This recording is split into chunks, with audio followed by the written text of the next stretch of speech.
Happy Friday, Dog Nation. My name is Brandon Adams, and this is DawgNation Daily, the daily podcast for Georgia Bulldogs fans presented by Kroger. There is no UGA game tomorrow, but there is plenty of UGA talk on our show here today, and I hope you're getting ready for a great weekend. Maybe a chance to watch some other teams play, or maybe a chance to get all the way away from college football. Some of you probably want to do that after what happened to the Dogs last Saturday. But either way, I hope you're getting ready for a good weekend. It'll be Jeff Sentel on the road, presented by AAA with him today.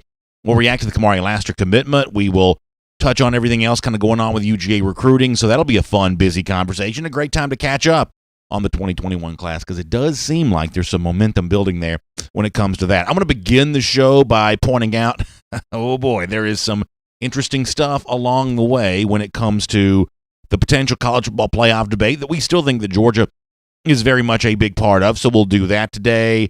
Just a lot of fun. We'll preview the games this weekend. We'll do a little bit of that. So I'm glad you're here, and we're going to go ahead and get started. It's DawgNation Daily, the daily podcast for Georgia Bulldogs fans, presented by Kroger, and it begins right now. Today's episode of DawgNation Daily is brought to you by Kroger, fresh for everyone.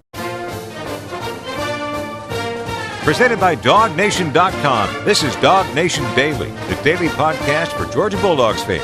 Here's your host, Brandon Adams. Brief confession as we begin today. Almost everything I'm about to say is something that I said on a show a few weeks ago. But now some of you say that's no different than any other day. You just repeat yourself all the time. And maybe that's the case. I don't know.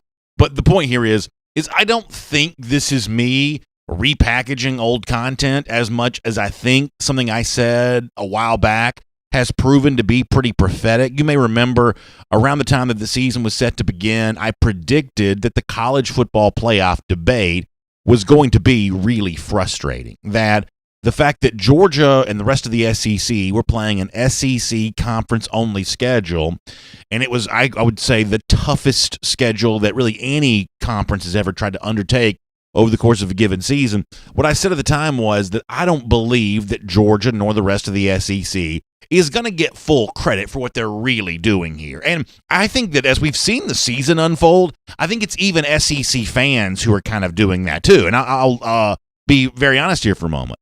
You know, Georgia beats Auburn and Georgia beats Tennessee. Now a lot of Georgia fans are saying, well, gosh, it turns out that the teams that Georgia beat, Auburn and Tennessee, it turns out those teams may not be very good, but we're basing that on the fact that they are going through the grind of an SEC-only schedule. And you'll watch this play out. And I've been saying this now for a while, that the very best teams in the SEC will find a way to avoid that pull back towards the middle. There may be a Vanderbilt or someone like that that can't really beat anyone.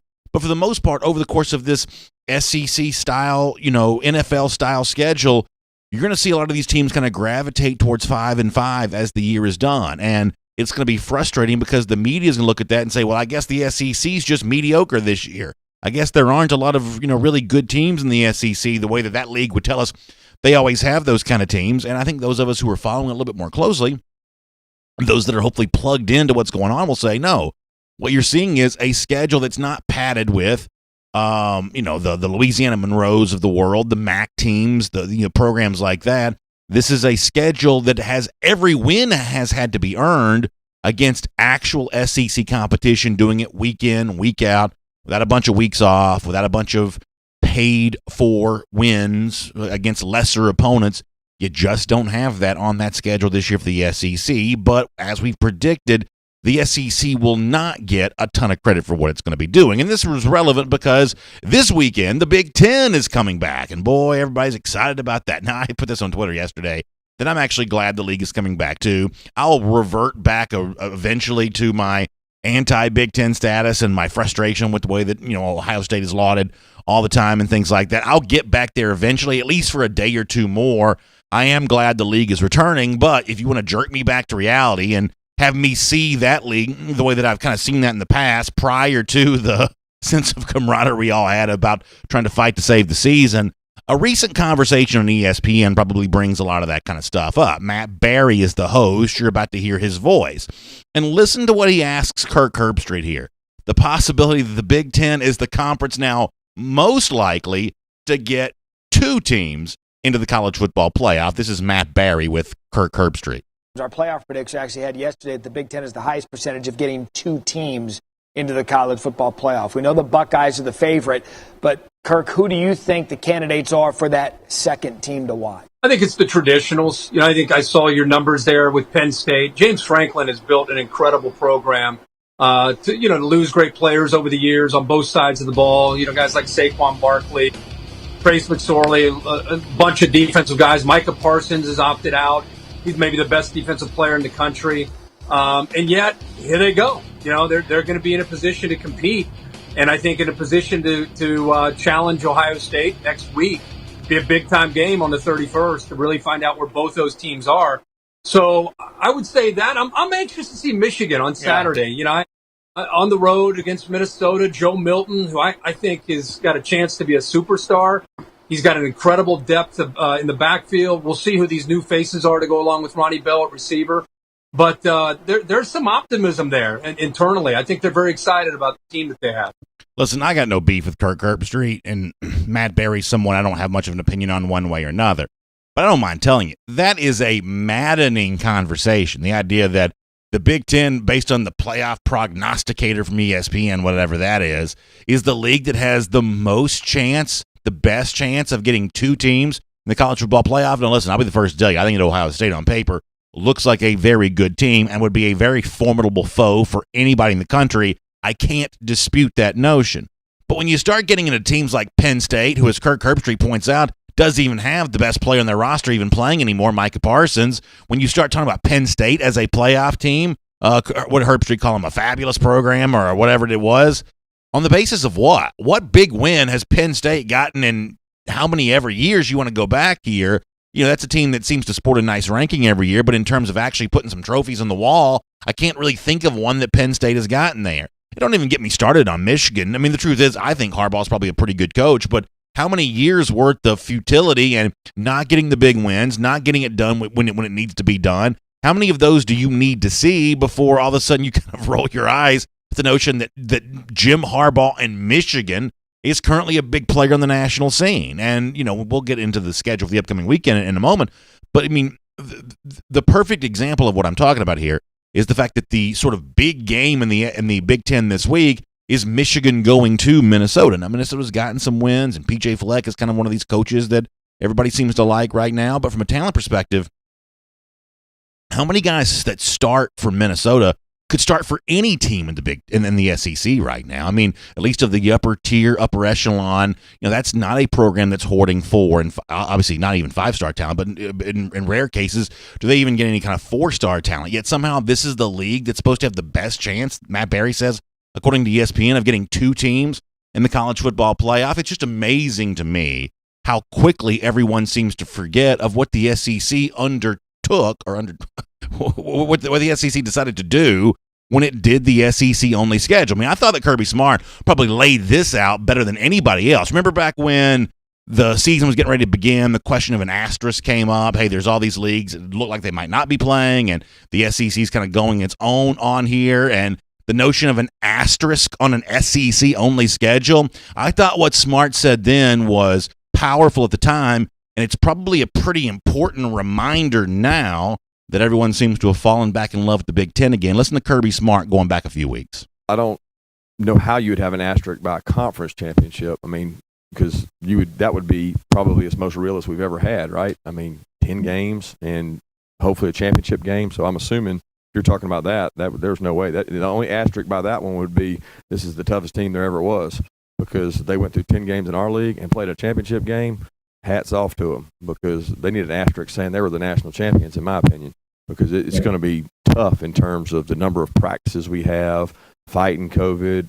If you told me how many guys had to miss games, in a 10-game schedule because of a exposure or because of a positive, it'd probably really have an asterisk, on the conference championship, because, one game you could have your starting quarterback out, and that could play a major factor. COVID stuff aside, I think what Kirby Smart says there in the midst of that clip is 100% true. If you're going to put an asterisk next to the SEC champion, you put the asterisk there to say this was the toughest team ever. No one's ever been through a more difficult schedule grind than what the SEC champion this year will do. And the fact is that champion may not be Georgia. So, this is not a homerish argument given the fact that as it stands right now, it'll be someone else other than Georgia that's the most likely team to win the SEC. But the Dogs are still a part of this, and they are certainly in that conversation, especially if you get into multiple teams in the college football playoff.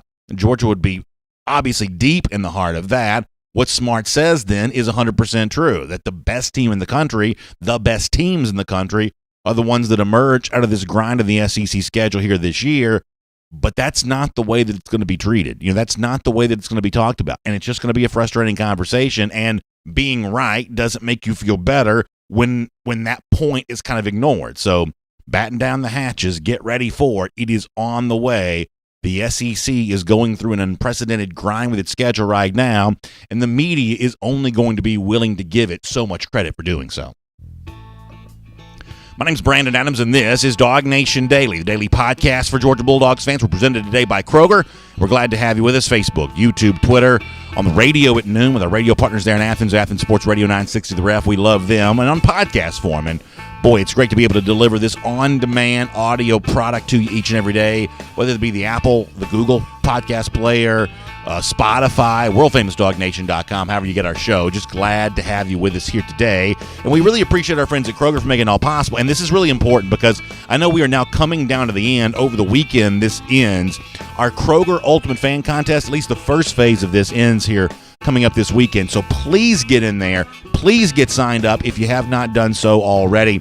What that means is just go to DawgNation.com, submit your photo, video about why you should be Kroger's Ultimate Fan. You have a chance to win a $500 gift card courtesy of our friends at Kroger. You also have a chance to win one of these DawgNation branded masks. I've got some on the floor over here next to me. If you're watching on video, that's why I turned and looked to see if I could reach down and grab one in time to show one on camera. I probably won't be able to do that right now, but just know this. We've been giving these things away. We've been going on road games, things like that. Looking back on some of the great moments in recent DawgNation history, it's a really cool mask, a really good way to celebrate your fandom of DawgNation, and just a terrific thing to be able to do. So please get signed up for this if you have not already. Your chance to submit your entry continues here through the weekend. DawgNation.com, Kroger Ultimate Fan Contest for more information on that. All right, it'll be Jeff Sentel. A lot of UGA recruiting talk with him coming up in a moment. As a way of setting that up, though, let's talk some recruiting now as we go around the doghouse, delivered today by Marco's Pizza. In Georgia, got some great news for its 2021 recruiting class yesterday when Kamari Lassiter, three-star defensive back from out of Tuscaloosa, Alabama, announced his commitment. Did so with kind of a cool video. If you're watching on video here today with us, you see a little snapshot there of the end of the video when he shows off the Georgia shirt. This is I would say, very well-done video. He says, "I will always be a down south Georgia boy. I'm coming home." Jeff Sentel reminded us of that fact on Before the Hedges presented by Kroger on Wednesday, that Lassiter, who lives in Tuscaloosa now, actually born in Savannah. So he is as he would describe himself, a Georgia boy. And I think there's a lot to like about Lassiter as a defensive back. He's got the frame, seems to be coming along as a prospect. And in a normal year in which there were camps and chances for people to be out on the scene and giving proper player evaluations, Lassiter's star may have already risen a bit, and it may still do that now as a part of the class of 2021. But there's something else about Kamari Lassiter's commitment that I think is just once again a reminder of how Smart views this defensive back position. This is a position group that he loves, and clearly defensive back success is one of the keys to the Georgia success of the last couple of years. And frankly, when it doesn't happen, like this past Saturday against Alabama, it's one of the things that can leave Georgia kind of vulnerable. But obviously, in more cases than not, this Georgia secondary has stepped up and played in a big way. And it's the rotation of players that seems to make that possible. The fact that Georgia has a multitude of guys that it feels comfortable putting into a game and liberally substituting and giving those guys a chance to all get some snaps and earn some attention. It keeps the recruiting pipeline flowing. But it would seem to also make Georgia better on the field as well. Last year, at the end of the 2020 recruiting cycle, in terms of the defensive backs that Georgia collected for that cycle, Kirby Smart talked about why numbers at this position group are maybe as important as any position group you talk about when it comes to big-time college football recruiting. And what Smart said then, I think, is relevant as Georgia adds another defensive back here for this 2021 cycle. I feel like we got a very complete defensive back class. I'll always reiterate, I think you have to sign 4 to 5 defensive backs a year in order to stay where you need to stay from a depth standpoint. We were very unique last year. We were one of the only teams in the country to play over 37 players, 100 snaps or more on the defensive side of the ball. So a lot of players are playing. We need a lot of depth on that side of the ball. A lot of players are playing. We need depth on that side of the ball, and I think the fact that Georgia does play so many bodies there is one of the reasons why it is able to collect recruiting wins there at that secondary position. And Lassiter could be another very interesting addition to all of that. It is great to have him as a part of Georgia's 2021 class. It's around the doghouse. It's delivered today by our friends at Marco's Pizza. You know, Marco's is America's most beloved pizza because it's real, authentic pizza made the Italian way. And one of the things we always brag about when it comes to Marco's Pizza is the great savings that you get when you kind of step up. And for those of you, step up and make that order. For those of you getting ready to watch some sports here this weekend, Marco's Pizza will pair very well with that, including this deal right here. How about a large one-topping pizza, 10 chicken wings or dippers for just $17.99? That is a DawgNation game day favorite for sure. So if you're watching, you know, a lot of football here this weekend or whatever else, Marco's Pizza goes great with that. And you can order it a couple of easy, very, very easy ways. The Marco's app or online at marcos.com. Remember, this is cooked in a 450-degree oven. No one's going to touch it after that. It's contactless, touchless delivery right there to you, so you can have the peace of mind that you're enjoying great pizza in a healthy and safe way. That's one of the reasons why we recommend Marco's Pizza around here. They deliver around the doghouse to us here today. All right, we are busy before we're done on today's program. We're going to hear more from Kirby Smart on, it's an old clip, but it's a good reminder of what the outlook for the remainder of the Georgia season is. I think that's a good way to close out our week as we head towards an off weekend for the Dogs.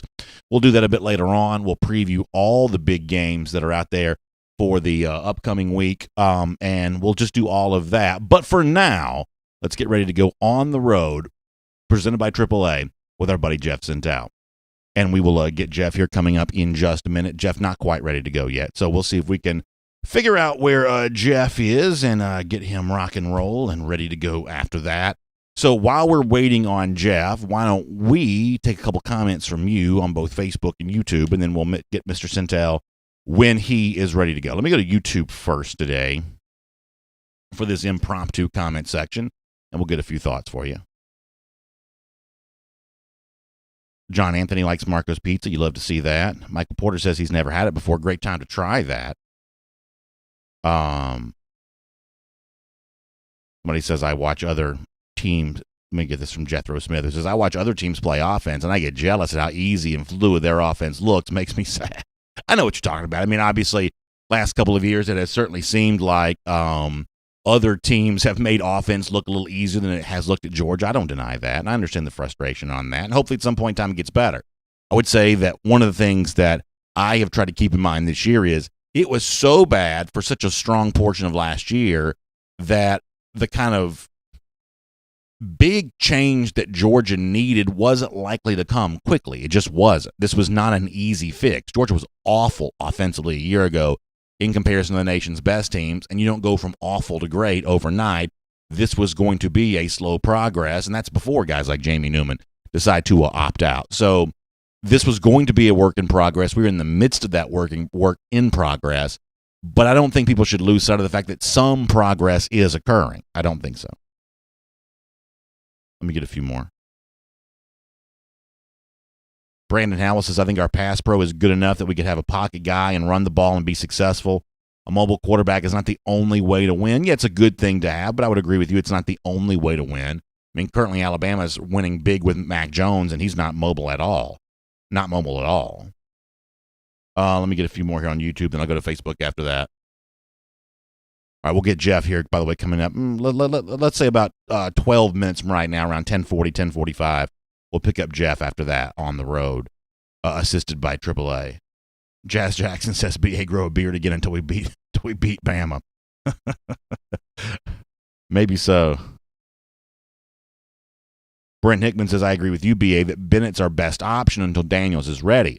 Assuming Mike is correct in his one observation, and that's what he's heard. Yeah, I mean, I'll let Mike vouch for his own opinion when it comes to what he thinks he knows about JT Daniels. I'll just say that I don't know much about Daniels' current status, both in terms of how healthy he is and how good he will be when he eventually plays, until I actually see that. I mean, I'm gonna let Mike vouch for himself on all that kind of stuff. Darian Ford says, I think Monken's done a good job with play calling so far and adjusting to personnel packages. Yeah. I mean, of all the things you can complain about Georgia, I don't really have any complaint about the Todd Monken offense thus far. People say, well, maybe you could have run the ball more against Alabama, and that's a legitimate argument. I guess my take on that is whether you run the ball more or not, the game was still going to come down to could you match Alabama's offensive explosiveness. So running the football is great, but it still didn't take any pressure off of you to hit the big passing plays eventually. And so that just didn't happen on Saturday. But overall, I think that Todd Monken, at least in my eyes, has called a good series of games. CB says, what's your take on the multiple major violations at LSU, including a booster paying a player with embezzled money from a hospital in Baton Rouge? Look, I mean, we haven't gotten a ton into all that kind of stuff yet. We talked about the Odell Beckham stuff a little bit yesterday. I don't know what to make of all that kind of stuff. A lot of this kind of goes in one ear, not the other for me. I mean, there's so many allegations and things like that get kind of brought up from time to time.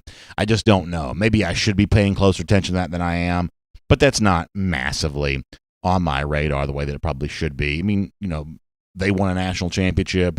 They've had kind of a weird run since then, but I think the tolerance for a weird run is probably a lot higher when you are the reigning national champion.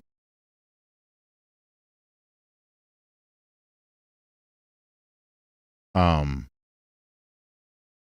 me go over to Facebook here for a moment. Stephen Wainwright says, just imagine what the offense would be if we had a better quarterback. I would also flip that around, Stephen, and say, just imagine how much worse things would be if Georgia had a worse quarterback. I mean, it's easy to look at what Bennett doesn't do, and, it's certainly fair to say that he might not be a national championship level quarterback, but it's also probably fair to say what he does provide Georgia that they might not have if Bennett wasn't doing it. And that's the only point I've been making all week.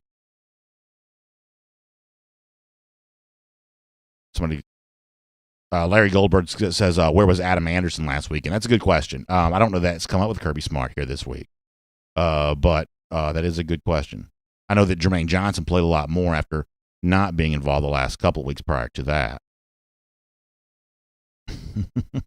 Matt Talley says, is it true that Kirby's not going to start JT Daniels until he shaves his mustache off? Yeah, I don't quite know if this is like New York Yankees. Remember, the Yankees were always the team that wouldn't allow any kind of facial hair at all. I don't know if it's quite like that or not. I think the Reds maybe had a no facial hair rule too.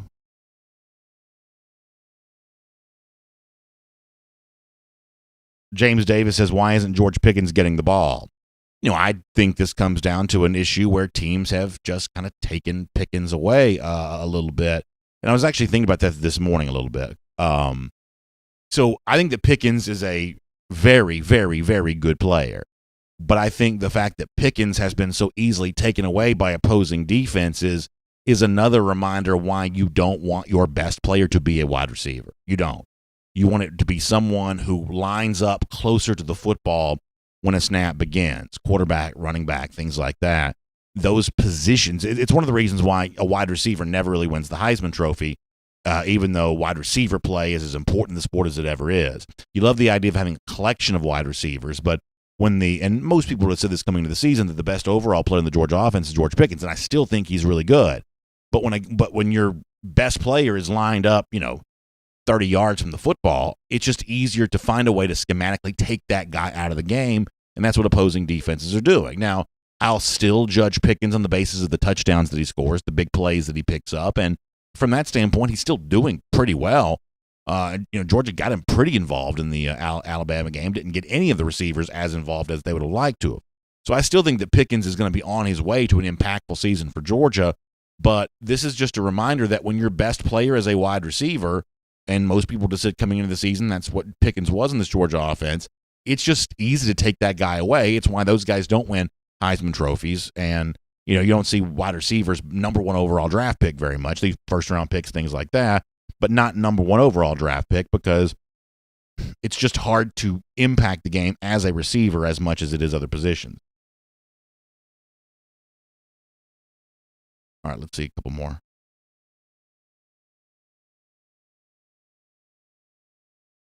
James Crum says, I've not given up on Mathis, but it seems like the staff has. Either way, we're trying to wait on Daniels to get healthy to start Bennett. Yeah, I mean, I said this at the end of our comment section yesterday. By the way, for those of you who are just joining us, we're giving Jeff Sentel a couple of minutes to be ready for us. We're going to talk to him 5-10 minutes from now. We'll chat with him about some Georgia recruiting stuff. But I said this yesterday, and this was a direct question. I think it was Green Soldier that asked this on YouTube. BA, what happens if Stetson Bennett struggles against Kentucky? At that point in time, I will be open to revisiting a Mathis conversation or looking at any scenario that's out there. I'd be fine with reopening that. I don't have any reason to believe that Bennett will struggle in that game, given the way that he has played in other games thus far this season. But if he did, then obviously I'd be open to anything. But as it stands right now, I do believe that the level of play that Bennett is performing at is likely much higher than either of the inexperienced quarterbacks on the Georgia roster. Mathis, who we saw some of, Carson Beck, who didn't travel to Tuscaloosa this weekend. I just don't think the expectation should be very high for a quarterback who hasn't played before. Let's get a couple more.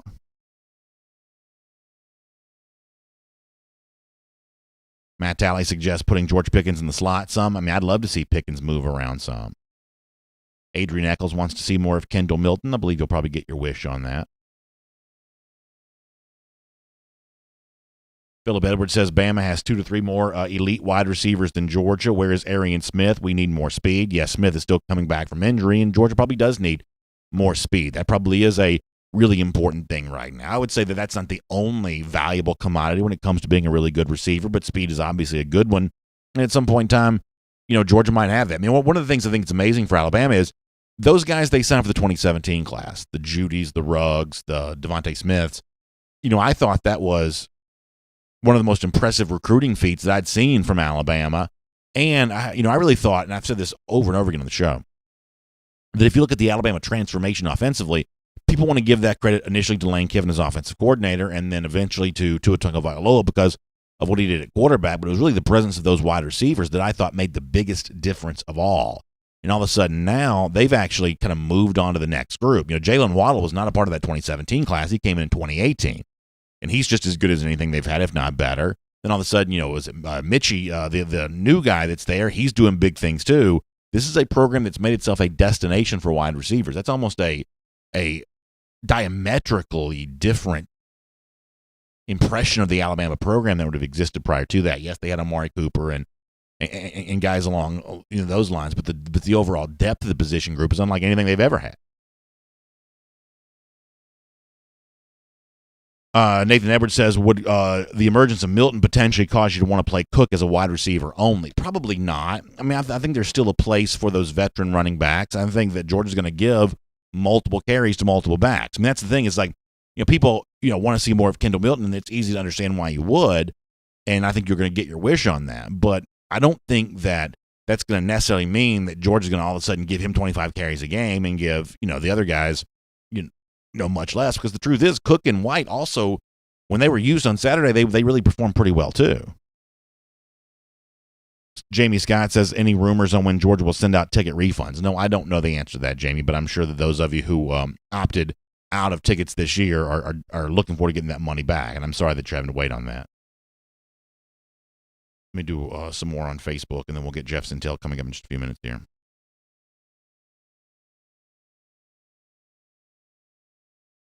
Paul Baker says in the SEC, you have to have a good running game for the passing game to open up.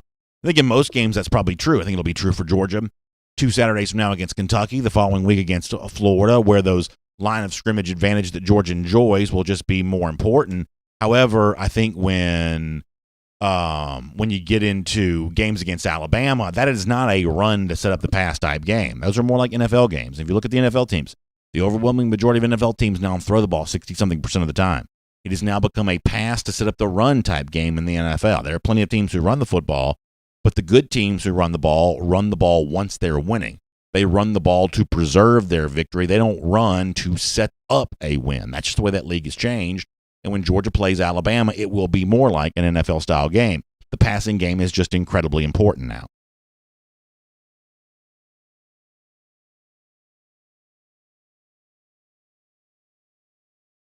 Steve Shavini says, if you can't play Mathis and Beck because they're not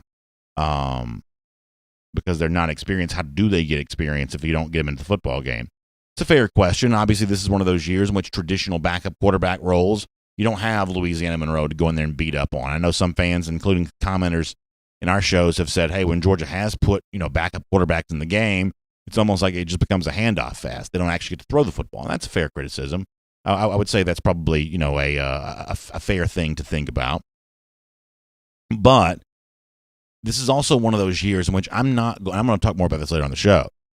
I'm not going to put at risk the chance of not winning the SEC East just to get experience for someone else. I'm just simply not doing that. Winning the East this year is still incredibly valuable, especially given the stakes of what Florida's trying to build up under Dan Mullen and, what people want to say about, potential erosion of the Georgia program because of that. The stakes in the SEC East are still incredibly high, and the division still matters. And frankly, what happens against Alabama, you worry about that. You let that take care of itself once it gets here. And a potential rematch. Let me go back over to YouTube. And we'll get Jeff Sentel here coming up in just a couple of minutes.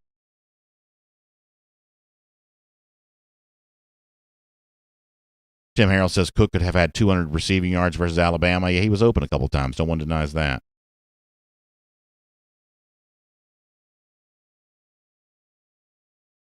Let me see what else is going on here on YouTube. Noah Sheldon 500 says just winning the East is not good enough anymore. I want championships. Here's the thing, though. That's a false trade-off. No one's saying that winning the East is as good as winning a national championship. That's not what it is. But you can't win the national championship next Saturday against Kentucky. All you can do is win that game. And I'm of the belief that right now that Stetson Bennett is still the best quarterback in all likelihood to help you win that game. And then the following Saturday against Florida, until new information becomes available, I still think that Stetson Bennett is the best quarterback to help you win that game. I'm not saying that you should want to do that more than you want to win a national championship. That'd obviously be illogical. But I would say it's equally illogical to say that you no longer care about winning those games because all you want to do is win a national championship. I want to do it all. I want to win a national championship, and it could be that Georgia needs a better quarterback to do that. But it is also entirely possible that he is the quarterback right now that gives you the best chance of winning against Kentucky and Florida, and I still want to win those games. Whatever desire I have as a fan to see the Dogs win the national championship hasn't blinded me to the idea that it'd still be nice to win the games along the way, too, because you don't even qualify for the rematch against Alabama unless you win the upcoming games, and you have to think about what your best chance of doing that is. Frederick Jones says BA is wrong about Bennett. He's totally a homer. Well, the good news is I give plenty of room for other people to share their opinion and tell me why I'm wrong. I guess the difference in my opinion compared to this and your opinion, whatever other quarterback you would side is I've got facts and evidence on my side. You've got, emotions and feelings on your side. So I'll take the facts and evidence in this discussion, and we'll let you hope and wish, and we'll see how that goes.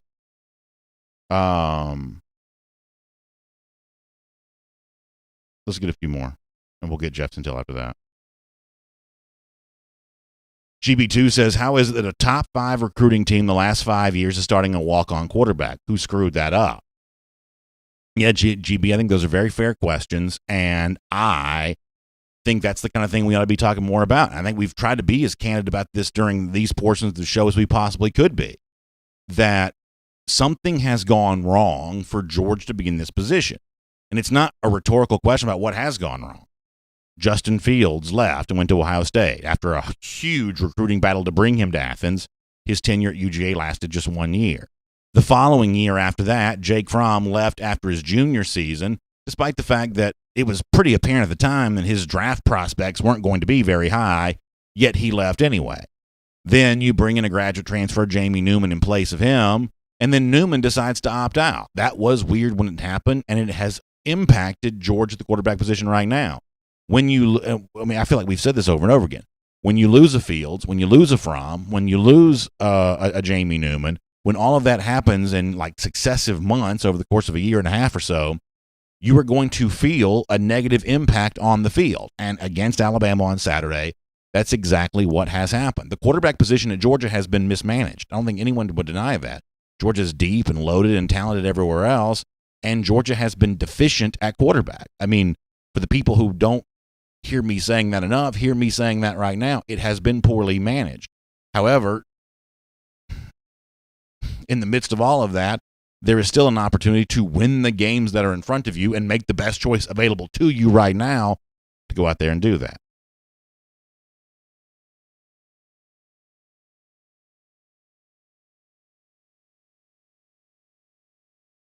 Let me get a couple more here. John Gibson says, come on, Bennett. He says, come on, Bennett has played 8 halves of football, and the offense was held scoreless in 3 halves. So it's not like he was setting the world on fire. I would go back and rewatch the second half of the Auburn game. I mean, for the most part, Georgia didn't even really have the football in that half. So, I mean, that's just it. Frederick Jones says, what are my facts regarding Bennett? I would look at the numbers that Bennett put up for the totality of the game against Auburn, for the totality of the game against Tennessee, for the first half of the game against Alabama, the second half of the game against Arkansas. Those are three full games if you want to add second half of Arkansas plus first half of Alabama. How many years do you have to go back to find, a series of games from a Georgia quarterback that were as consistent as that? I bet if you start digging through the stats, you'll find out it's been longer than you think. Stephen Wainwright says JT Daniels is healthy enough to travel with the team. That is true. I think for someone that you think eventually has a chance to be your starting quarterback, you like the idea of his potential leadership on the sidelines. I also don't think Georgia's giving as much thought as some of y'all do to who the third quarterback is, because there just aren't that many instances where you have to play a third quarterback due to injury. I don't think Georgia's stressing out over its third quarterback choice the way that some people think they might be. Rob D says, do you think we should start Bennett against Kentucky? Right now, I have no reason to believe that anyone else is a serious option. So, yes, that is my answer for now. I don't think there's a serious option other than Bennett right now unless something changes. All right, we'll give you a chance to talk more about this and give your thoughts here before we're done. Let's turn our attention back to recruiting now, though. Georgia gets a big commitment yesterday. We want to cover all of that and more as we go on the road with Jeff Sentel, assisted by AAA. From Athens and across the SEC or wherever the recruiting trail may lead, here's a DawgNation.com insider. Certainly seems that the recruiting trail for Georgia is heating up here for the class of 2021. That means it's a good day to talk to Jeff Sentel here as we go on the road, assisted by AAA. And Jeff truly is on the road here this week. Going to make his way through South Georgia and I believe Florida before it's all said and done. So he's talking to a number of recruits here. And for now, we'll talk about a guy that Georgia got yesterday, Kamari Lassiter, 3-star defensive back out of Tuscaloosa, Alabama, although, as Jeff pointed out, originally by way of Savannah. So, Jeff, we've said here on the show the last couple of days that this is a player that you seem to have a lot to like about. Good length, good frame, a guy who, as a player, seems to be coming along pretty well here. Maybe more evaluation gives his recruiting star a chance to rise here a little bit, too. Why don't you kind of give us your thumbnail sketch of what you've seen from Kamari Lassiter, what you like about him, and just kind of what his addition means to the class of 2021 for Georgia. Yeah, I think most people are going to dwell in good morning. Good morning from Tifton, Brandon. Wow. Wonderful Tifton this morning. I think most people are going to get a little bit too star-crossed a little bit. I got a public service announcement for everybody that's going to read about Georgia recruiting or follow Georgia recruiting over the next 6 months, 5 months. Don't worry about these stars, guys. The stars were banked a long time ago. There's really not been a lot of evaluation up and down. So a guy like Kamari Lassiter, I think, is another guy. Because let's face it, if Charles Warren and Kirby Smart pick out a defensive back by now, that's their specialty. Like, that's what they do. Like, people say Lincoln Riley and quarterbacks. I think Kirby Smart and defensive backs is a guy that you sit there and go, let's eschew the rankings on this right now because, Kamari is a 4-star on Rivals, but he's a 3-star on the composite. But here's what's different about this guy. As I wrote in his commitment story, it's funny how Georgia takes an L in Tuscaloosa last week, but takes a W in Tuscaloosa last night, getting a commitment from a young man out of American Christian Academy. Now, first of all, he's one of these guys on and off the field that I would call a character kid. Think about DeAndre Swift, think about Andre Thomas, think about Azeez Ojulari now, the program ambassador type, the type that you would want representing your university at SEC Media Days. Kamari Lassiter is that kind of kid. But more than that, he's got that playmaker gene where you see him returning kickoffs for his high school team. You see him catching interceptions and turning them into pick sixes. You see him catching 15 touchdowns last year as a junior on offense. These are different skill sets than even some of the Kirby Smart hand-picked DBs that Georgia's gotten in a while. A lot of playmaking ability, especially with the ball in his hands. I think Terrion Arnold is a guy that has a similar skill set to when these guys get their hand on the ball, kind of like a Richard LeCount. They're a threat to really change the field position or even take it to the house. I think Kamari's decision was interesting because he had an offer from Clemson. It looked like it was almost Auburn for a little bit, and then Georgia kind of flipped the script late here, last month and a half so. And it's funny, the young man is, Georgia from Savannah, still maintains a Georgia area code.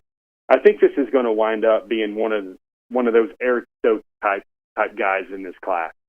Yeah, I think that's really interesting. And you make the comparison to Stokes, who's obviously played better at Georgia than his recruiting ranking would have suggested. But there's another name that comes to mind for me, and I'm not trying to oversell this as saying that this player is this kind of prospect, but one of the things about Keely Ringo last year that would let you know about how good of a defensive back he could be at Georgia was how dominant he was as an offensive player at Saguaro High School out in Arizona. That's where, a lot of these high school kids are just going to show their athleticism because, frankly, there aren't a lot of teams that are capable of challenging a guy like Ringo defensively. You don't see the best of him on that side of the ball, even though that's his position at a place like Georgia. I think Lassiter is a little bit like that, too, of if you want to know how good of a defensive back he can be, look how athletic he currently is offensively. Yeah, there's a funny saying, and I think the kids I talked to today would call them old heads. I would just call them the guys that really know football, that have been around the game for a while.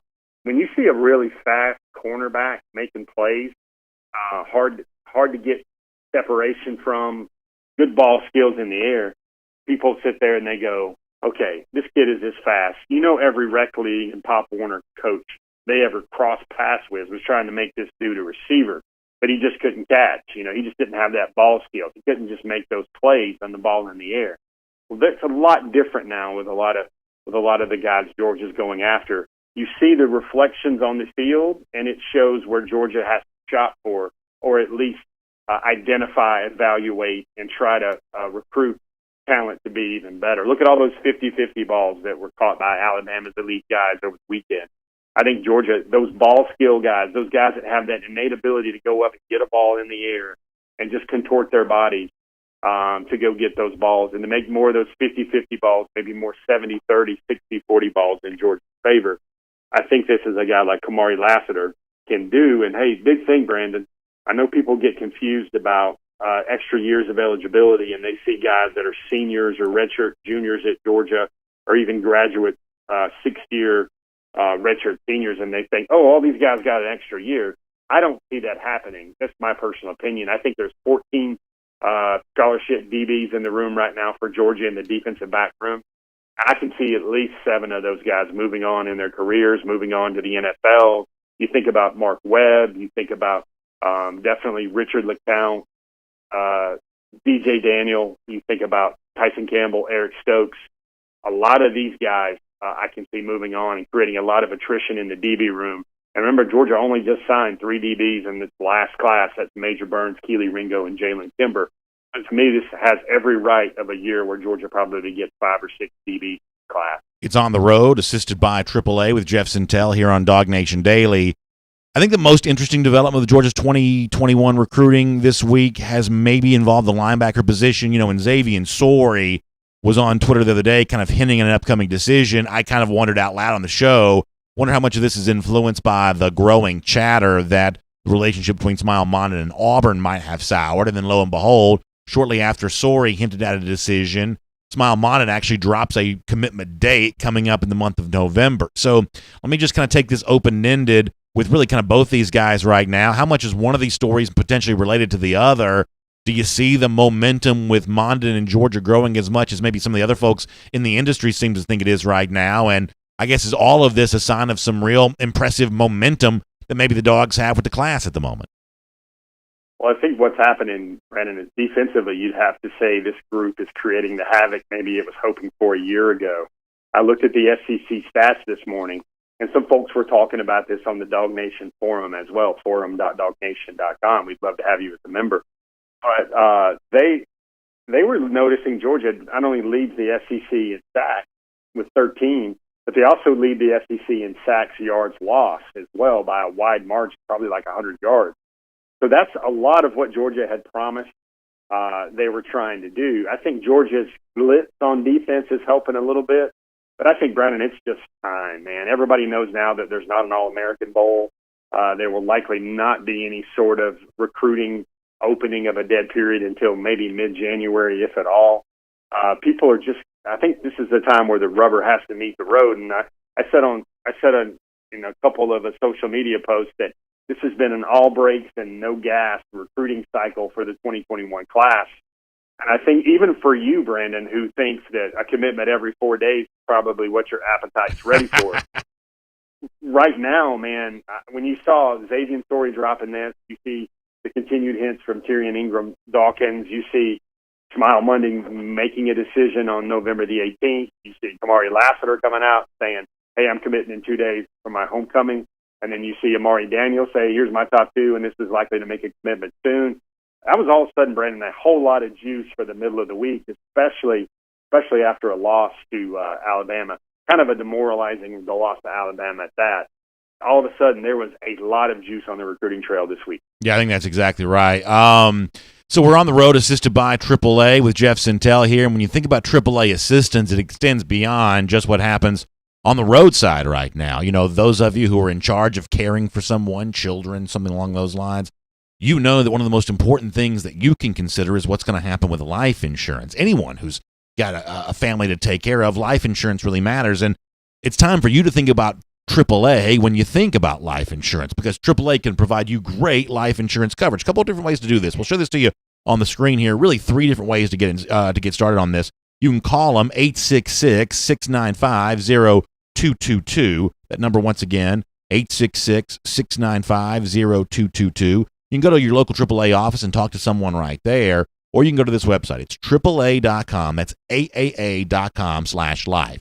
AAA.com/life to learn a lot more about that. All right, so potentially some interesting news involving Xavier Story and Smile Monda when it comes to the linebacker position. Jeff, what about running back right now, though? I know you talked about this on Before the Hedges, presented by Kroger. Going back to a Wednesday night a little bit, Amari Daniels is now down to a top 2, Florida running back. Georgia included in the mix there, but not that there's anything wrong with Daniels as a player. He's obviously a good player, but chatter about Daniels makes folks also wonder, what does that mean for Donovan Edwards and things like that? So I would say that the running back position is important for Georgia at the moment. 2021 running back recruiting, like any year, is going to be crucial. So with Lassiter Carroll in the fold, with Daniels announcing that he's a top 2 between Georgia and Texas A&M, where do things stand now for the rest of the running backs here and maybe other backs we've either heard Georgia be involved with or we presume Georgia to be involved with a guy like Edwards? What is the latest in all of that at the moment? Yeah, I think the latest probably, Brandon, would be a little bit of frustration about how Georgia can't get Donovan Edwards out of Michigan down for one of those self-guided visits. I think that's an important remaining piece in the class. And there might just be simply some fatigue there with Georgia and ready to take a playmaker at running back regardless. Brandon, let me ask you this. There's a really interesting discussion and dialogue in the forum right now about Georgia. Some fans, especially those diehard dudes in the forum, diehard dudes and ladies in the forum, they're thinking, hey, man, I don't know if Georgia needs 2 backs in this class. They're happy with Lassiter, especially when he makes plays for IMG, a team that probably was going to end up winning the mythical high school national championship this year. Finally, that's how stacked they are. But Lassiter adding to that mix, and everybody already sees, where are the touches with Zamir, Kendall, Dejon Edwards, who also looks good. Probably doesn't get enough pub as Kendall Milton and Kenny McIntosh are getting lately, but there's only so many stories these beat writers can write. But you add another name to that mix, and I think everybody wants that re-up and that reload, that Gurley, Marshall, that Chubb, Sony, that type of reloads for the class. Zeus, James Cook. I don't know if this happens in 2020, 2021. I think with the way the numbers are, where you're looking at, Georgia has to use 2 slots in the 2021 signing class, one for a kicker, one for a graduate transfer, a tight end, and Trey McKitty. I don't know. You look at what they need to do at inside linebacker, what they need to do at the defensive back position, what they need to do across the defensive front, with the remaining targets. It's going to be really hard to find the numbers for Georgia to get to 2 running backs in certain kind of mock class situations. So I think right now a lot of folks think that 1 back, Lassiter Carroll, might be enough. considering that you're likely going to have great production from Kenny McIntosh and Kendall Milton in the future as well. Yeah, I just don't know how I feel about that, Jeff. You used a pretty powerful word. You said great production, and I like McIntosh as a prospect. When he's played this year, I think he's looked really good, and I'm like a lot of people, I'm excited to see what Kendall Milton does next after, I'd say, a pretty good start to his freshman season here. But I think that there's still a lot we don't know about the Georgia running backs. There's a tendency to sort of treat every player we haven't seen a lot of and just sort of assume that he's the one that's going to be great because we haven't seen as much of him yet as we've seen of the other guys there. But as it stands right now, I think that Georgia definitely has a lot of good in its running back room right now, and I think that the greatness of anyone is still yet to be determined. So, I mean, I have been of the belief for a while that Georgia needs 2 running backs for its 2021 class because I think you've got to continue to look for the kind of game-breaking players that are going to fully transform this Georgia offense. Maybe that guy is already on the roster. Some people may be more confident about that, though, than I am, at least at the moment. So, listen, you can't sign 100 guys. You know, there's a cap and a limit on what you can do, but I'm not quite ready yet to say, just one running back is enough, one running back is fine, just given the fact that, you know, on one hand, Georgia's had some high-profile misses at that position in recent recruiting classes, some of which haven't really come to hurt Georgia very much. I'll certainly admit that. But, you know, you saw on Saturday just how important it is to kind of have that pivotal game-breaking player at that position. Alabama has that right now with Najee Harris, and Brian Robinson is really good in his own right. And I think for Georgia, multiple backs each recruiting cycle just give you a greater chance of also having those kinds of guys in your program too. That is my opinion on that. Yeah, let me ask you. Here's a good retort for you, sir. Would you rather Georgia search for more game-breaking receivers and up the odds of finding more guys like Burton, more guys like Blaylock, or maybe more guys like even what looks like to me a step higher, more Devontae Smith, more Jerry Jeudy, more Henry Ruggs, and more Jalen Waddle? I think this is not really a recruiting cycle for receivers where Georgia went so heavy a year ago, where they're chasing that elite burner, make a man miss in a phone booth type guy. Really what you have here, the 2 logical remaining possibilities at running back for Georgia, you got Donovan Edwards, who's a 3-down back, a guy that's going to do a lot of things that the NFL game would like to see. The other is I kind of look at James Cook, for instance. I don't know if Cook's having the year where he's making a lot of NFL money. Now, last week was a great start, but I don't know if Cook's having the year where he's making this is my go year. And I think Zamir, you know, a lot of people are in that debate on who's RB1 right now. I don't really know where I land. I certainly see all the great things that Kendall Milton is doing. He's doing a lot of these in the second half of games where he's going fresh against a defense that have taken some body blows before. I think a lot of those things that people were nitpicky about with Zamir White in the Tennessee game, I think we even heard on the broadcast that Zamir must have nicked up his leg or, you know, suffered some sort of injury that bothered him on that first play of the game in the end zone when he was trying to recover that wayward snap. Really wasn't the same type of guy, especially not the type of guy we saw run the ball against Alabama. It looked like Zamir had a little bit more giddy up in his step against the Crimson Tide as well. I do think Georgia needs 2 running backs, like you say. I think they always need a guy and then another guy behind the guy. I know the number is they like to have 5 scholarship running backs for that room at all times. And that's something to loot at when you think about adding another guy and another guy. Last thing to say on this point is Amari Daniels, Brandon. He's not the typical Georgia running back at all. He's a 5'9", 5'8", 190-pound guy, 95-pound guy. Has a lot of wiggle, has a lot of make you miss in space, has that ability out of the backfield. I remember seeing him 3 years ago when he was a freshman at Miami Central when I was supposed to be there looking at Nolan Smith specifically and James Cook specifically. And he was the guy already as a freshman, Brandon, that had the jets and could really go up and down the field even way back then. Is he lateral quickness or straight line speed? I think it's a little bit of both. You don't see a lot of him on his film where he's running between the tackles a lot, even though Miami Central's line is traditionally averaged like 320, 330 across the line. But you don't see a lot of pass protection out of him either. You don't see a lot of those multi-tiered skill things. But, you know, it's Georgia and Texas A&M there. I think if James Coley pulls them, then everybody will say it's James Coley. This is what he does, but especially out of South Florida. But if Georgia is able to win the commitment for Amari Daniels, I think a lot of people might begin to look at South Florida is it takes a great recruiter, but it also takes something great to sell in order to win a lot of those recruiting battles in that state of Miami, so to speak. And maybe it's not just the great recruiting prowess of James Coley as well. Well, the reason why I asked that is this. There's a case to be made that Georgia has obviously racked up a lot of recruiting wins, even on a side of the ball like offense where the results have been somewhat limited. They've actually lately recruited really well there.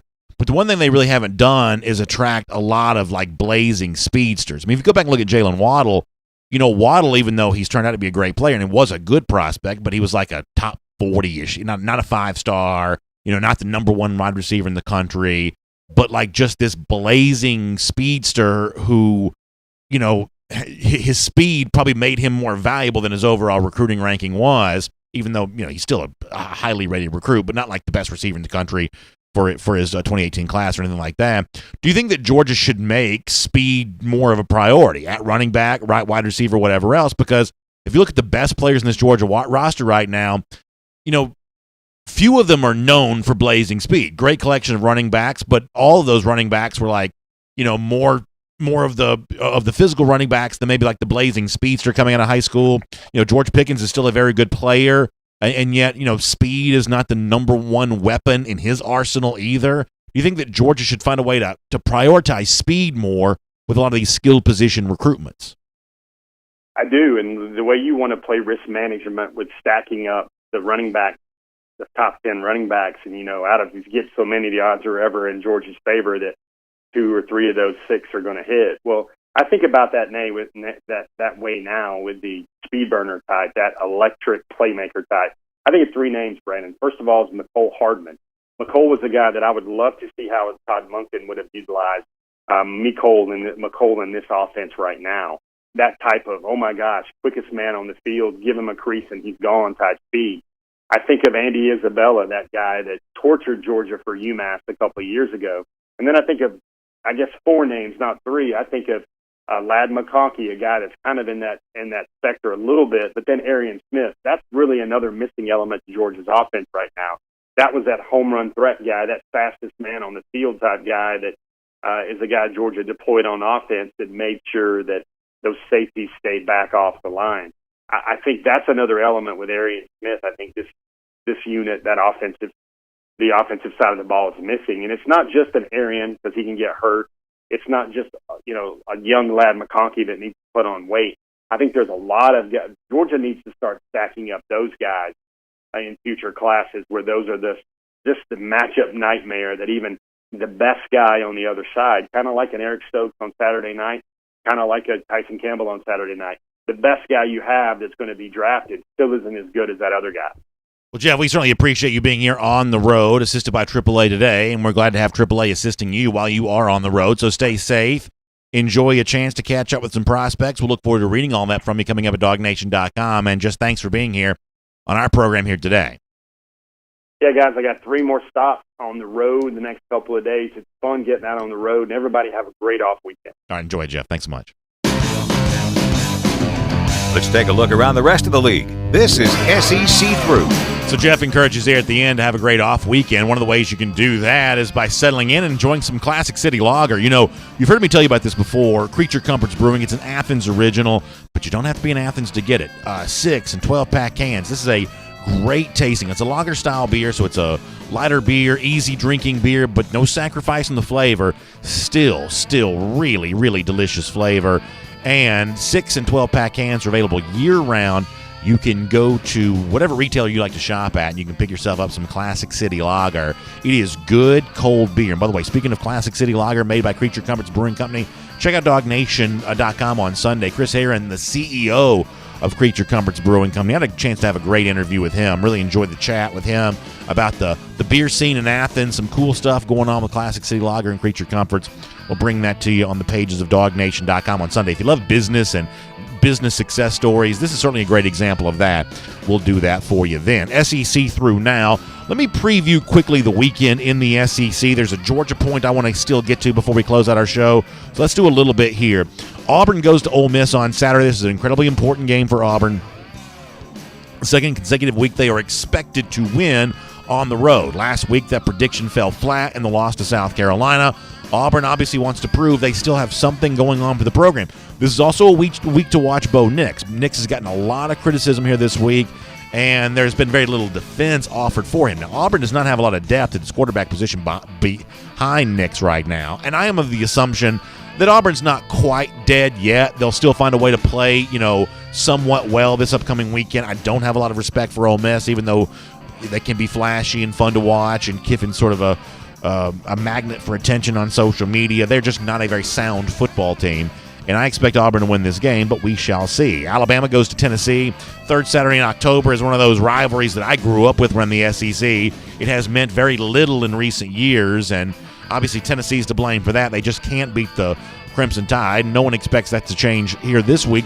I do think there's a chance, though, that Tennessee could find a way to keep this one a little closer than the experts might think. I think that, things seem awful for Georgia in comparison to Alabama last Saturday because of the big plays that Alabama was able to hit.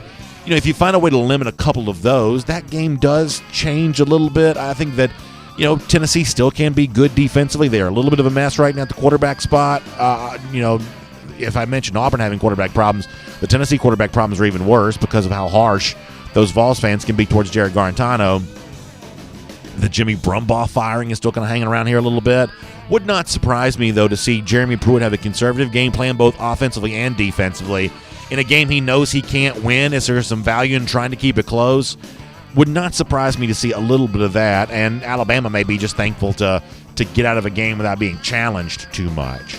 Kentucky is Georgia's next week opponent. I would be very careful if I was Kentucky on the road at Missouri this week. Missouri can throw the ball a little bit. They're not good, but they do have a pretty good quarterback right now. They're throwing the ball a little bit. Missouri also in a weird schedule change game, upset LSU the last time it played. They'll get a chance. This is also a schedule change game because of the Florida coronavirus outbreak. They'll get a chance to do that. LSU South Carolina may be the best game in the SEC this weekend. I think that's actually a lot of fun. And for the first time all year long, we'll do Death Valley on a Saturday night. We had a comment on video asked earlier what I thought about some of the LSU NCAA stuff. I guess we probably have not done as much of that this week as we probably should. But this is obviously an LSU team right now dealing with a little bit of a national championship hangover. We'll see if that continues on Saturday. There are also some games outside the SEC of note. Big Ten returns this weekend. I think the most important thing to pay attention to in the Big Ten is just how impressive Ohio State, which I mentioned off the top of the program, just how impressive they look in Week 1. There was some criticism of the Big Ten that the entirety of their return was built on that notion that Ohio State had a team good enough to win the national championship. I think that's an oversimplification. I don't believe that was true.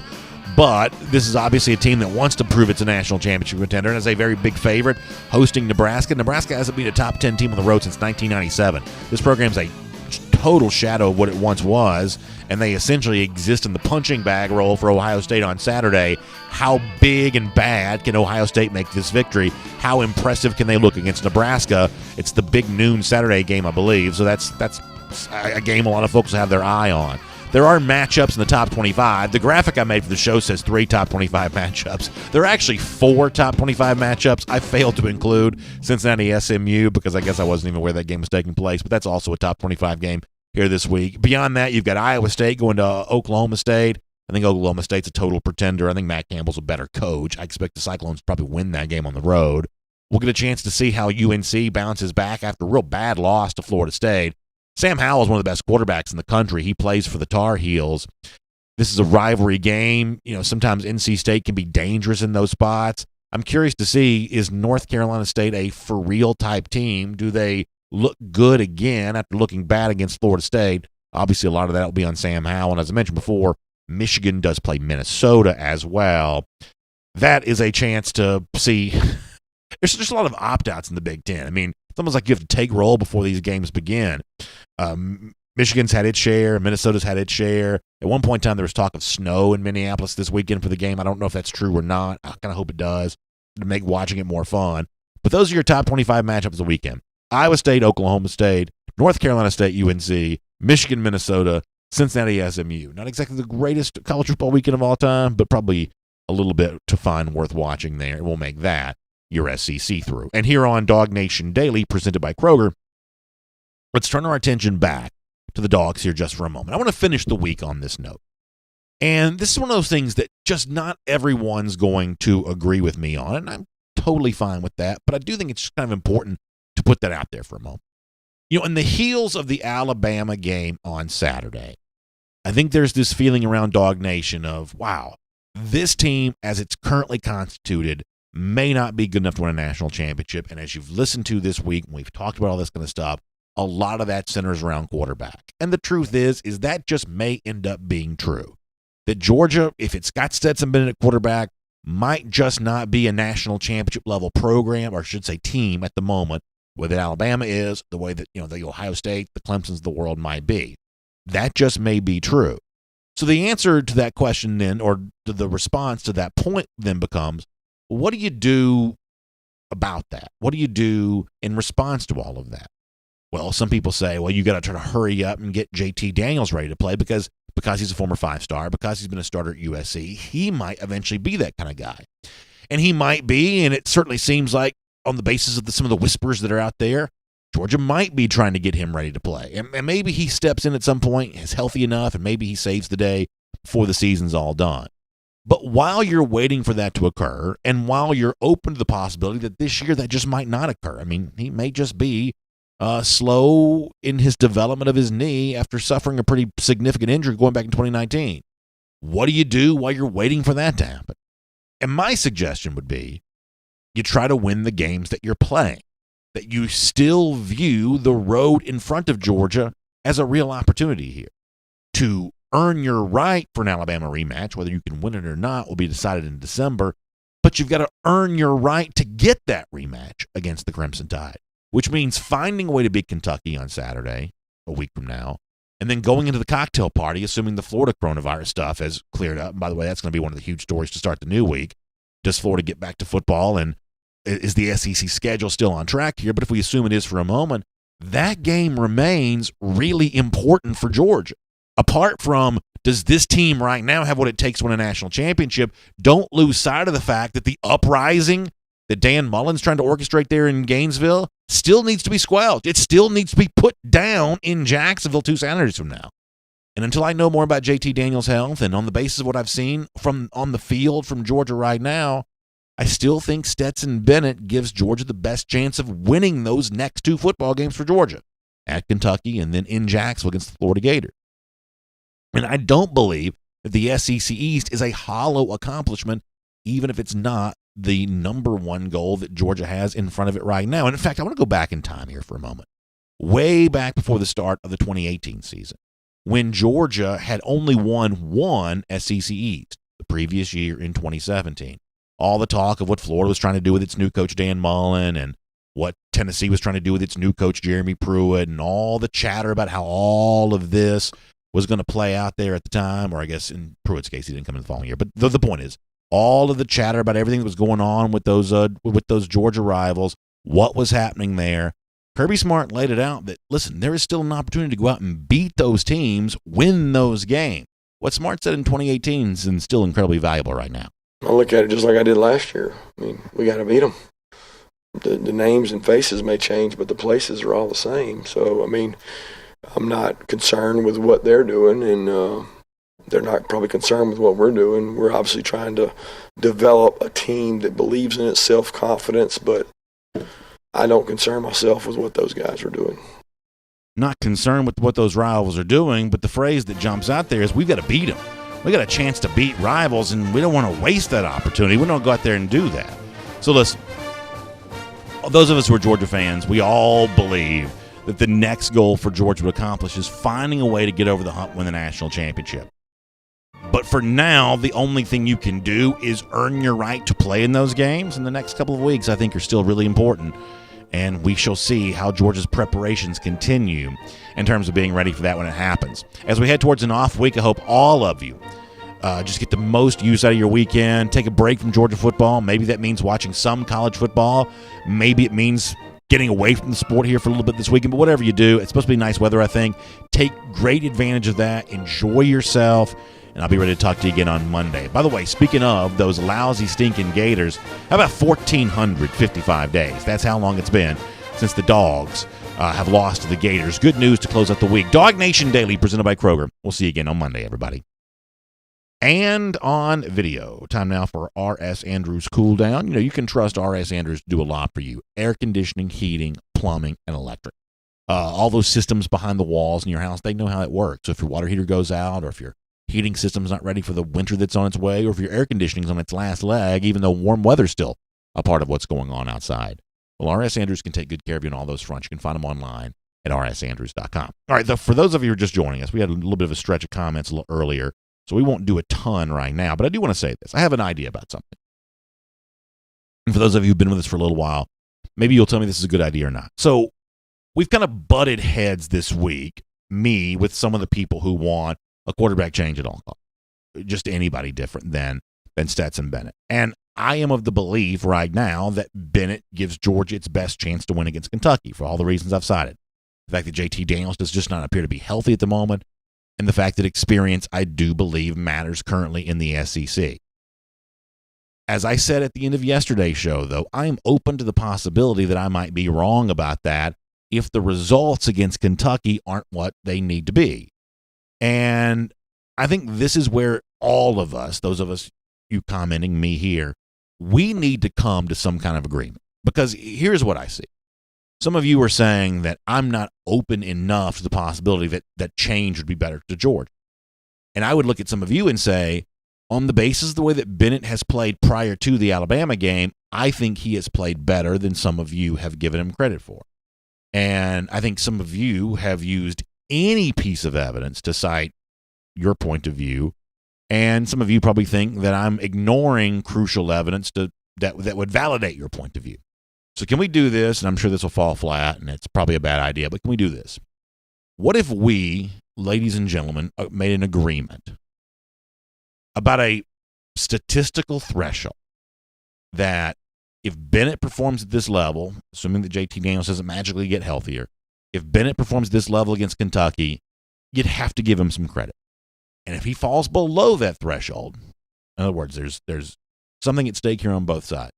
If he falls below that threshold, then I will be willing to be open to the idea of someone else playing quarterback against the Florida Gators. And all of this, as I said before, is sort of on the assumption that JT Daniels is just probably not quite healthy yet. Could we do that?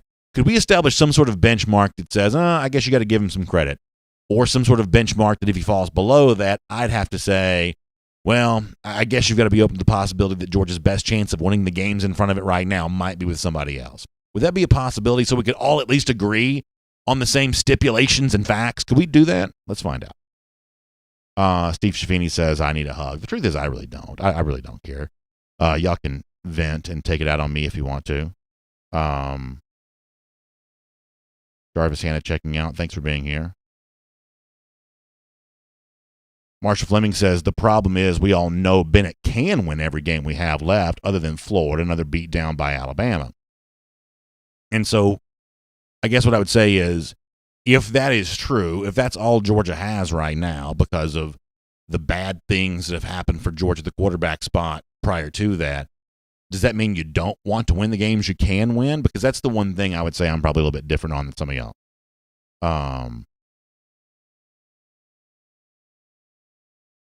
Let's get a couple more. Steve Schaffini says, Steve said a minute ago he felt like I needed a hug, and I said I really don't because I don't really care. Steve said that's what people who need a hug say. That's pretty funny. Epic Robinson, thanks for the kind words. Appreciate that. Let's see what else is going on. Derek Bird says have to be able to hit open receivers. So that's what I'm saying. So let's decide what statistical threshold would account for hitting enough open receivers. Like, I don't want to hear there was one moment at one point in the game when somebody was open and Bennett didn't throw to him. I want to talk about the total picture of everything that's going on there. That's what I want to do. Jermaine King says, B.A., the majority of fans aren't talking about Bennett versus Kentucky. They're talking about the SEC championship, the national championship, which is totally fine. Totally fine. But any kind of scenario with that is just much later. And if Bennett is not good enough to win the national championship, there's nothing you can do about that right now anyway. They're just not. Buck Brenson says, you're assuming that JT is not starting against Kentucky. Kirby is mum, though. I think that's a good comment. I wouldn't go so far as to say that Kirby is mum. Kirby on Wednesday, and we gave you this quote yesterday, did say that Daniels is, what did he say, working to get more mobile or whatever it was he said. We had the full quote accurately stated on yesterday's show. So he hasn't quite been mum on that topic this week, but you are right about one thing, is that I'm not going to assume that Daniels is ever playing until he just sort of kicks in the door and rides in a white horse. Up until that point in time, my assumption is that Daniels is not playing until I'm pleasantly surprised by the alternative. That is the assumption that I'm making. And at some point in time, he probably will be healthy again, become a part of the story, and we'll see how well he plays when he does. I'd be really careful about having too high of expectations for a guy that's just getting back to playing football again. But you're right, Buck. I'm not making the assumption that Daniels is playing until he does. The first moment he steps out on the field, I will be surprised by it because I'm just assuming that he's not playing.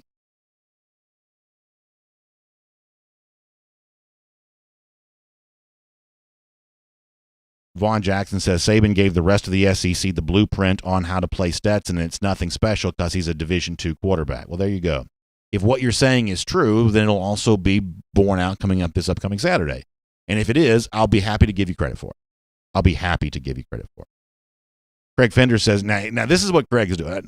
He's actually giving us some numbers. 66% completion percentage. If Bennett goes out and completes 66% of his passes against Kentucky, would folks give him some credit for that? Now, he didn't come anywhere close to that against Alabama, but if he starts against Kentucky and completes two every three passes, would people give him some credit? Brian Jones gives us some numbers here. He says, okay, BA, how about these numbers? 68% of passes completed, no interceptions, 2 touchdowns. I think 68's a little bit high, but how about 2 touchdowns, no interceptions? Would people be happy with that? If I agree to that, I would rather do a yards per attempt number. He was 9 point something against Auburn and like 8.8 against Tennessee. If you're 8.8 for a season, you're in like the top 20 of the country for a full year. So, would you guys agree to 8.5 yards per attempt? Would that be too low for you to agree to? That if he goes 2 touchdowns, no interceptions, and he's 8.5 yards per attempt. The reason why I like yards per attempt is because your completion percentage could be 100% if all you do is just throw 1 yard down the field, right? But to have high yards per attempt, that means the number of yards you get every time you throw. So if you throw an incomplete pass, that counts as a 0, and you have to average that into everything out. Would you guys agree to 8.5 yards per attempt? That if he's 2 touchdowns, 0 interceptions, 8.5 yards per attempt, that he's done enough to at least get some credit? Would you agree to that? Or does it have to be 3 touchdowns? Would you agree to 2 touchdowns? Justin Nash says, can't have 10 wasted plays, i.e. 10 batted passes. All right, let's bring batted passes into this. Does the number of batted passes have to be 0? Because batted passes are a thing. You're absolutely right. Georgia had way too many of those this past Saturday. John Stinchcomb joined us on Monday to say that there's a way to not have batted passes with shorter quarterbacks. Kirby Smart said that himself. But you guys are right. Batted passes should be a part of this. How many of those need to be avoided? Is the number 0 if he has 1 batted pass? In other words, will you be unwilling to give him any credit? Or let's make that part of the number there too. I'm fine with that. Teresa Pope, thanks for the kind words. Appreciate that. Gary Holt says no one is saying he's not a good quarterback. We're saying we need more to beat the elite teams. I totally get that. What I'm saying is that in the absence of having the kind of quarterback that could help you beat the elite teams, do you not want to beat the upcoming team on your upcoming schedule, both Florida included? We're all saying, I think, the same thing here.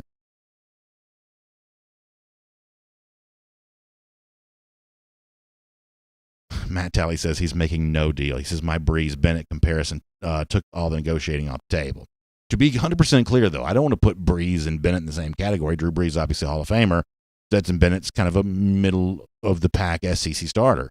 All I'm saying is that height alone isn't a disqualifier.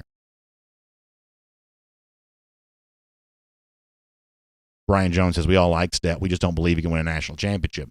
I don't believe that either. I mean, if if we're being honest, I don't think Stetson Bennett's likely to lead Georgia to a national championship.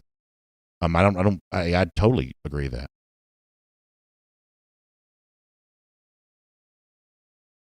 Frederick Jones is at least being honest. Now, I can at least appreciate the honesty. He says, really, I don't believe I'll ever give him any credit.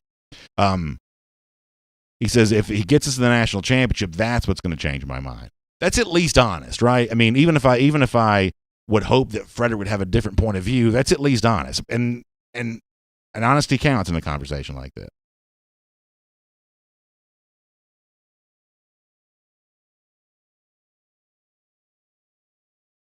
Derek Bird says Bennett's weakness is being able to see outside of our offensive tackles, and that is one of the reasons why I would assume the best of Bennett is kind of getting out on the run, something he probably didn't do as much of against Alabama as he could have.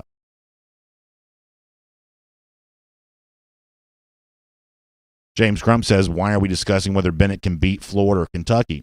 Bennett problem should be versus Alabama, Ohio State, and Clemson. If we are talking about beating Kentucky and Florida with Bennett, then either you think Georgia's not good or you're content with winning the SEC East. I think there's a very good chance that Georgia is below national championship level right now. I do think that. I mean, they just got obliterated in Tuscaloosa. How could you not think that? And all you can do then is say, what do you do next? And the next thing is Kentucky or Florida.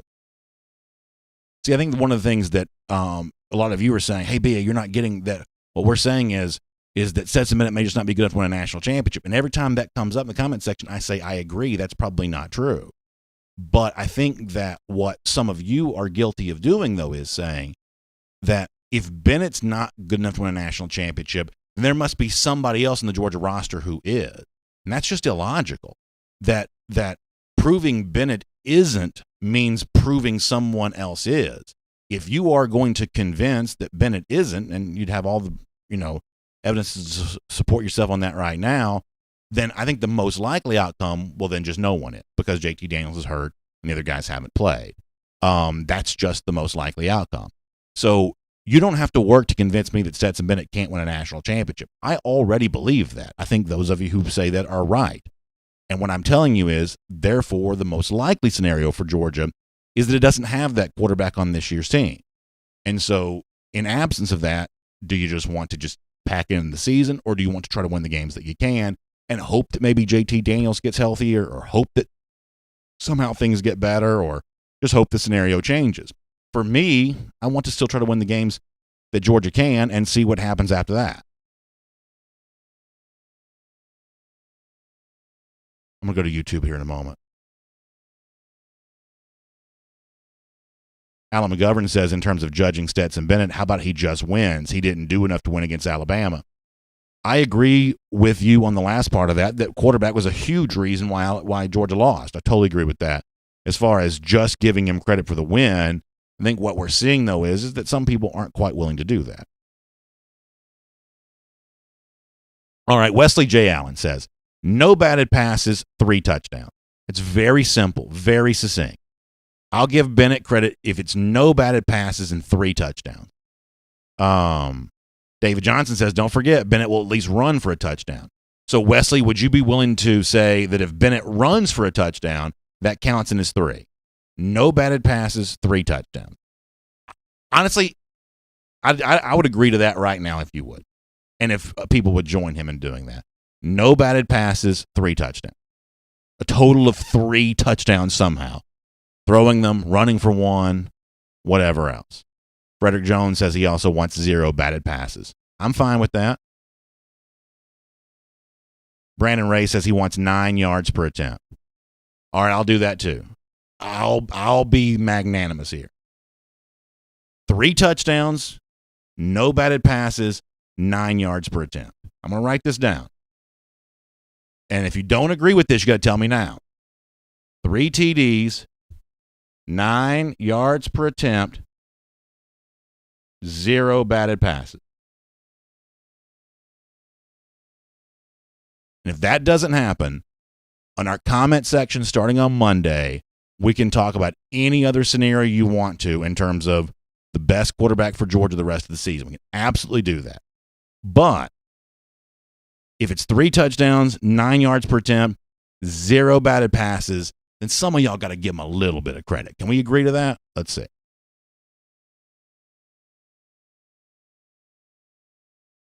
Keith Old says it depends on whose fault the batted pass is. The offensive line has some responsibility there. That's true, but for now, I just want to keep it simple. Frank Patterson says, but what if Bennett doesn't get his numbers because they put in another quarterback, which everyone has been screaming about? So if that happens, then people that kind of already want to see that will be happy anyway.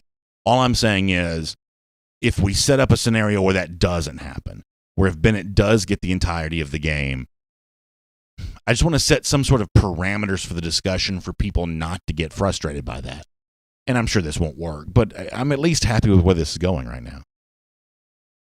Bank 6 says, I'm willing to deal with a couple of batted passes if it means no interceptions. I probably would be too, but I'm also trying to be a good faith negotiator here. Dog Fan 3 agrees. All right. Wayne Muhammad says these people are expecting too much from a walk-on quarterback. I kind of agree with you, Wayne, but I at least just want to set up something where people who don't think I've been open enough to a quarterback change, I'm at least trying to set up some sort of scenario where we can at least begin to talk about that.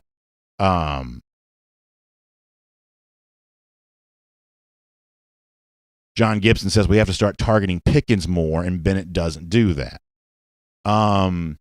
So I don't disagree with you on that, at least the first part of that Pickens needs to be targeted more. I would say that if he does 3 touchdowns against Kentucky, even if Pickens doesn't catch one, he's probably done his job. But I understand where you're coming from.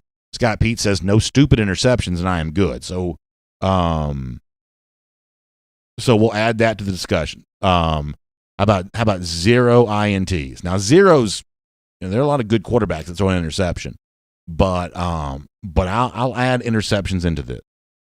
3 touchdowns, 9 yards per attempt, 0 INTs, 0 batted passes. Now, I'm being very generous here on my side of this argument because that's a good game.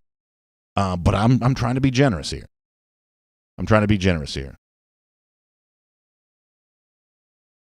Mike D says Bennett threw 1 interception. The others were tipped. The Bama lineman caught a present, and Burton had 1 go off his hands. To a certain extent, I kind of agree with that, but I'm also just trying to be a good faith discusser here. By the way, it's late. We got to get ready to go. Texas Dog says, what if Stetson Bennett gets hurt? Well, we'll find out what happens after that. All right, let me go back over to Facebook real quick, then we got to get ready to go. Brandon Ray says, I can deal with 3 batted passes. 3 might be a little bit of a lot. Philip Jordan. I'd be cheering hard for Stetson anyway. This is the thing, is I don't need to be right about this. If somebody else were to come in and play great, I'd be happy about that too. See, that's the point I've been kind of get to, Philip, is I'm happy no matter what, as long as Georgia's doing well. I don't have favorites. I really don't. Stetson Bennett's not my favorite. I don't have a favorite. I just want Georgia to play well. I do think that Stetson's playing better than some people think because I think they assume that someone else is going to magically be better. But I'm this is not one of those things where I have a lot of desire to be right about this. I just want to have some sort of parameters for determining what would make me wrong. James Crump says we have high expectations of program now. Winning the East not going to be good enough. I certainly understand where you're getting at on that, but the story of this season is not a story that began the moment Stetson Bennett took his first snap. All of this started 18 months ago. And it is entirely possible to upend the program momentum by screwing up the sport's most important position. And Georgia has probably not handled quarterback the last year and a half as well as it could. And if it does win a national championship this year, it's not because Stetson Bennett wasn't good enough. It's because Georgia didn't have a quarterback better than Stetson Bennett to put into a game. That's what it really comes down to. Matt Rugavina says, boy, Matt always traveling. Too early for a beer on the beach in Destin? Not too early at all, I would say. Not too early at all. All right, we are really going to leave now. I hope y'all do have a great weekend, whatever you're doing. Wesley Allen said he'll take that deal. He'll allow the 3 touch.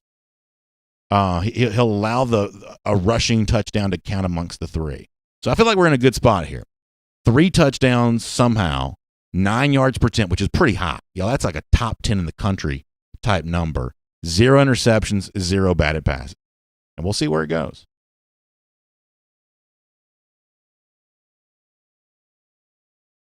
All right, we're really going to leave. Bobby Bryan, thanks for the kind words. All right, anything else anybody want to say before we go? Louis McElroy says, oh, so what you're saying is Kirby hasn't done his job. I think Kirby's a great coach, but if you want to look at the current deficiencies of the Georgia quarterback situation, I think it's more Kirby Smart's fault than Stetson Bennett's fault. I do think that's true. Stetson Bennett is as good as he is one way or another. It's not his fault the position's not better. It's been Kirby Smart's job to put a quarterback in the spot, and I'd say the program's been poorly handled in that one regard over the course of the last couple of years.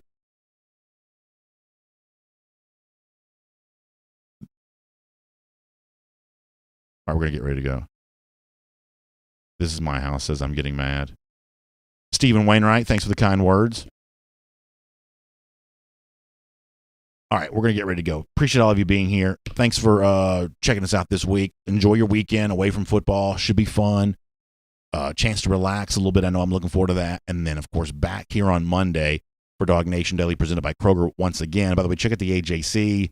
Fun stuff as you head towards the holiday weekend. Not holiday weekend. Halloween's coming up next Saturday. But as you head towards all of that, big plans, chances to get out around the Atlanta area and see some stuff. AJC.com, a great place to go for all of that. Don't forget R.S. Andrews Cool Down shows up in the DawgNation video channels later on today. In fact, we better get off the air so that show can get on. And then, of course, you can find them online for all your air conditioning, heating, plumbing, electric needs. RSAndrews.com for that. Y'all have a great weekend. Good conversation. I enjoyed this. And we will do more of it again on Monday. It's DawgNation Daily, presented by Kroger. Have a great weekend, everybody.